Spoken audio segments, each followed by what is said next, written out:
الحمد لله الخرسانه وصلت مرحله التسلط، نبدا نفك الايه الشدات.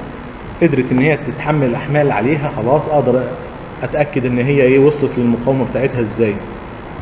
اول حاجه انا كنت واخد عينات وانا بصب الخرسانه.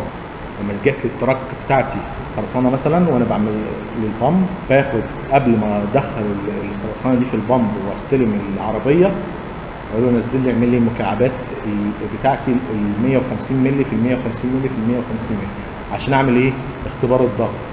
اختبار الضغط ده بيتعمل بعد 28 يوم، بيطلع لي المقاومه بتاعت الخرسانه عند 28 يوم، هي المقاومه المميزه. وديت المكعبات دي للمعمل، طلعت لي النتائج. يبقى لو المقاومه بتاعتي دي وصلت بعد 28 يوم، طلع لي المعمل قال لي ده لسه ما وصلتش المقاومه المطلوبه، اقدر افك الشدات؟ لا. يبقى ممكن استنى شويه لحد لما توصل المقاومه مثلا، وما افكش الشدات قبل ما تطلع لي نتائج ايه كسر العينات. ما عنديش بقى نتائج، ما عملتش مكعبات، ما عنديش اي حاجه، عاوز مده تقريبيه كده. تعتمد على ايه؟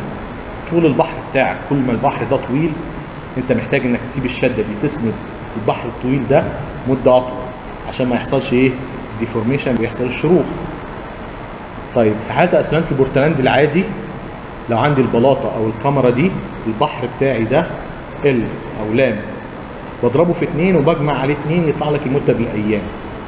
يعني مثلا البحر ده عندك 14 متر اهو، الكاميرا دي ما بين العمود والعمود ده كام؟ مثلا 14 متر، اضربها في 2 تطلع لي 28، اجمع عليه 2 يبقى انا عندي 30 يوم. يبقى ما افكش الشدات بتاعت الكاميرا دي الا بعد كام؟ 30 يوم. طيب لو عندي كابولي اللي هو الفيكسد فري، بعمل ايه؟ 4 لام زائد 2. يبقى عندي الكابولي ده متر، يبقى 4 زائد 2 يبقى بعد 6 ايام. 6 ايام او 7، ما تقلش عن 7. يبقى في اي حال من الاحوال بقارن الرقم اللي بيطلع لي ده ب7 ايام، ما افكش الشدات قبل ال7 ايام. ال7 ايام اللي هم بتبقى فتره المعالجه بالميه لو تفتكروا. يبقى طول ما انا بعالج بسيب الايه؟ الشدات. ال7 ايام دول يخلصوا ممكن ايه؟ افك الشدات. طب الاسمنت سريع التسلط، هو وصل للمقاومه بتاعته سريعه جدا. المده اللي انا حسبتها فوق دي باخد نصها بس، ما تقلش عن كام؟ عن 3 ايام.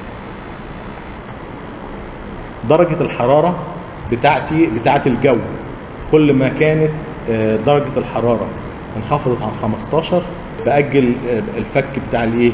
بتاع الشد، عشان البروده دي بتقلل لي من عمليه الاماهه ووصول المقاومه بتاعتي. اسلوب المعالجه نفسه، قلنا في بعض اساليب المعالجه بتوصل المقاومه بعد 3 ايام بس. يبقى حسب اسلوب المعالجه ممكن افكش الايه؟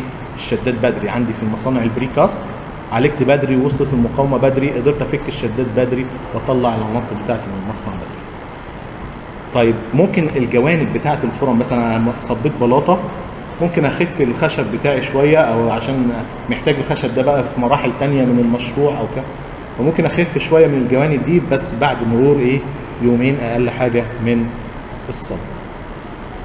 لو قلنا البلاطه بتاعتي دي خلصنا الدور وعاوزين نعمل الدور اللي بعده، فهل ممكن ان انا اصب الدور اللي بعده خلال فتره قد ايه؟ انت ممكن تسيب الشده اللي تحت دي زي ما هي، تبقى شايله الايه؟ شايله السقف زي ما هي، وتعمل الايه؟ الدور اللي بعده، وتشوف هل الشده بتاعت اللي انت عاملها تحت دي هتستحمل الدور ده والدور اللي انت عملته فوق كمان. ما استحملتش، ممكن تعمل تدعيم كمان للشده الايه؟ القديمه دي، بحيث ان الوزن بتاع الدور الجديد يتشال على الخرسانه بتاعت الايه؟ اللي هي لسه ما نشفتش دي، مش هتقدر تشيلها لوحدها، فتنقل الاحمال الزياده دي للدور اللي قبله والدور اللي قبله. لو احتجت دورين 3 كمان اعمل لهم تدعيم وابني زي ما انت عارف. يبقى لازم تخلي بالك ان الاحمال دي تتنقل ازاي بطريقه يبقى فيها اتزان للمنشأ، ما تحصلش اي اختلال بالامان بتاعك. يفضل دايما انك تعمل اختبار الضغط بتاع المكعبات وتتاكد قبل ما تفك الايه؟ الشدات. لو عندك اعمده طويله، عندك سقف مقلوب.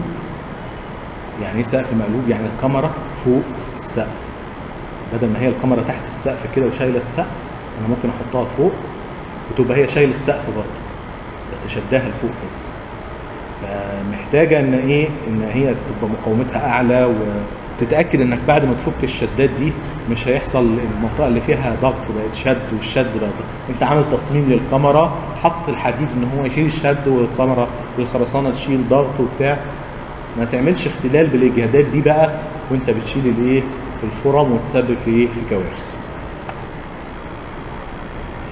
ماشي، فكينا الشده وطلع فيه شويه عيوب بسيطه بقى في الخرسانه، لقينا حته مع الشاشه كده، ها نبدا بالاجنه والشاكوش ايه نكسرها ونعمل لها شويه اضافات منى بالاضافات ونصلحها.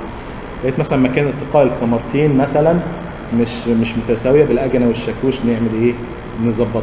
هذه جت عيوب او ترميمات بسيطه ممكن نعملها. انما لو فتحت العمود ولقيت صب العمود وبعدين لقى نص العمود كده فاضي، في نص العمود مسافه 10 سم فاضيين، وبعدين الخرسانه مصبوبه فوق كده، اقول بقى انا هرمم وهحط ايه وهحط خرسانه في الحته اللي متصبه. ده عيب بسيط محدود، ده على كامل العنصر كده في نص العمود مفيش خرسانه خالص، دي ما ينفعش فيها ترميم.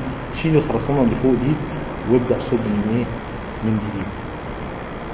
لا يجوز انك تكسر في الخرسانه اللي اتعملت.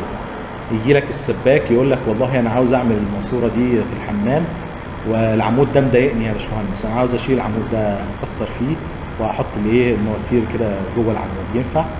الخرسانه دي شايله احمال والحديد فيه شايل احمال، ده عمود ده شايل ادوار علويه وشايل احمال، فما تكسرش في اي حاجه. الكاميرا بتاعتك عاوز يكسر عشان يحط عمود صرف عمود الصرف ما ينفعش. عندك كاميرا او عمود ده عاوز يمشي ماسوره التكييف عاوز يكسر فيها ما ينفعش. جه الواحد بقى بعد ما شال العمود ده من وسط الصاله، العمود ده مضايقني يا باشمهندس في وسط الصاله، انا شلته ممكن اشيل الكاميرا اللي فوق دي عشان مضايقاني هي كمان. ينفع؟